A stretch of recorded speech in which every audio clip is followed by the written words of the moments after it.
Welcome to the EY India Insights podcast. As part of the Cyber Awareness Month special, we're running our ongoing series, Navigating Cyber Threats, where as a leader, you can learn how to effectively approach the cybersecurity challenges of today and tomorrow. In the last episode, we delved into cybersecurity threats within the ecosystem. In this episode, we'll outline the best practices for cyber hygiene to ensure a secure digital life.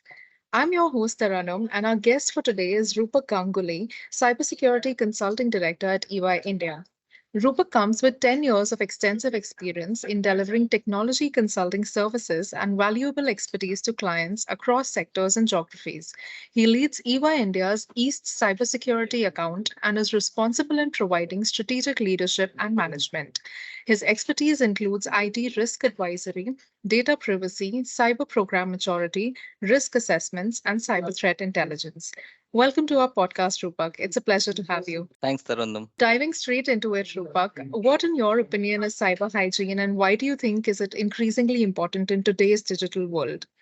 Well, answering your first question, cyber hygiene refers to a steps that a user or computer and other devices can take to improve their online security and maintain system health. It implies adopting a security-centric mindset and habits that help individuals and organizations mitigate potential online breaches. A fundamental principle of cyber hygiene is that it becomes part of everyday routine.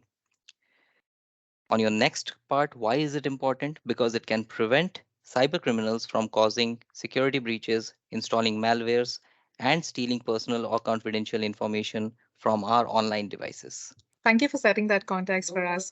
So, what are some simple but effective practices for maintaining good cyber hygiene? Well, there are two aspects to it for two particular scenarios, one for individuals and the other for an organization. For individuals, there are two critical aspects like developing regular routines or habits and using the right tools. Cyber hygiene isn't a one off event, it's something that must be practiced regularly. One can actually create habits by setting automated reminders or adding dates to your calendars for different tasks. These tasks might include like scanning viruses, using an antivirus software, changing passwords, keeping applications, softwares, operating systems up to date, and even wiping off your hard drive wherever applicable. Once we get the hang of this practices, it becomes an integral part of our cybersecurity routine. While using the right tools, such as a firewall, a wiping software, a password manager, and a high quality antivirus software. From an organization's perspective, there are leading practices which help secure the cybersecurity threat landscape, like establishing an incident response plan, implementing security frameworks and standards, and collaborating with security experts. Thank you for those insights, Rupak. Now, if we were to talk about public Wi Fi networks, what do you think are the evolving dangers there? Well, using Wi Fi hotspots is super convenient, isn't it? Because when we are traveling, working remotely from hotel or airport or restaurants, we do use public Wi-Fis. But there are a number of threats and tremendous number of risks which are involved using public Wi-Fi. For example, cybersecurity attacks like man-in-the-middle attack, unencrypted network, malware distribution, Wi-Fi snooping and sniffing, malicious hotspots, etc. Business owners actually think that they are providing valuable service to their customers, but the chances are the security on these public Wi-Fi is lax or non-existent. Right. So, how do you think can people stay safe on these public Wi-Fi's, and what precautions should individuals take when using them? Well, while using public Wi-Fi, it's best to avoid accessing sensitive information. Getting directions, etc., is all right, but paying bills or buying something is best to wait.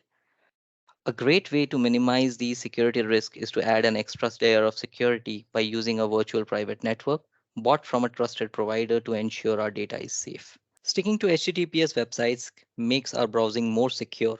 If we connect unsecured networks by using HTTP URL, our traffic could be visible to anyone else on the network. Using browser extensions like HTTPS everywhere will force all websites to connect using HTTPS. This helps us by reducing the risk of ending up on an unsafe website. We can adjust our connection settings by turning off the connect automatically feature on our devices.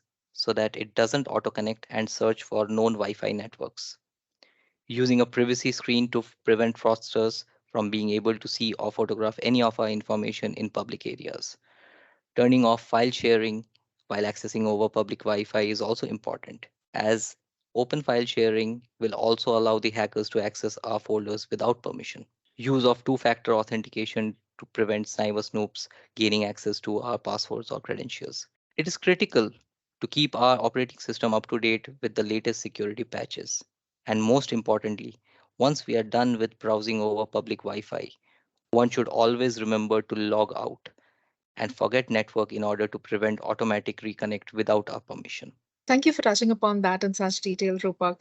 What is the impact of poor cyber hygiene and what can firms do to navigate that? Well, the impact of poor cybersecurity hygiene can be profound. It leads to increased vulnerability, data breaches, financial losses, reputational damage, legal and regulatory issues, and a heightened risk of falling victim to cybersecurity attacks. Understanding cybersecurity statistics is essential because it provides tangible insights into the evolving threat landscape, enabling individuals and organizations to make informed decisions, allocate resources effectively, and stay ahead of emerging cyber threats. In conclusion, cyber hygiene is essential for reducing the risk of cyber threats and protecting digital assets. Poor cybersecurity hygiene can have severe consequences, as evidenced by rising cyber attack statistics. It underscores the urgent need for better practices, including education, vigilance, proactive security measures, and to defend against evolving cyber threats. Is there anything else that you'd like to add, or any final words of advice for our listeners to ensure that they maintain a secure and private digital life? Well, Tarunam, cybersecurity hygiene is very crucial in today's digital age.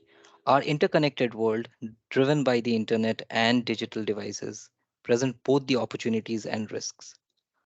Poor cyber hygiene can lead to data breaches, financial losses, and reputational damage. Key elements of cybersecurity hygiene include keeping strong password management, using multi factor authentication, regular software updates, safe online practices, network security, and data backup. Achieving cyber hygiene requires clear policies, employee training, and continuous monitoring. By following these best practices, organizations can enhance their cybersecurity and protect sensitive data. Cyber hygiene is not an option, but a responsibility, ensuring a secure digital environment in our ever connected world. Thank you so much, Rupa, for joining us and sharing the best practices for a secure digital life. It was lovely hearing from you on this very pertinent topic. Thank you, Tarunam. Thank you to all our listeners as well.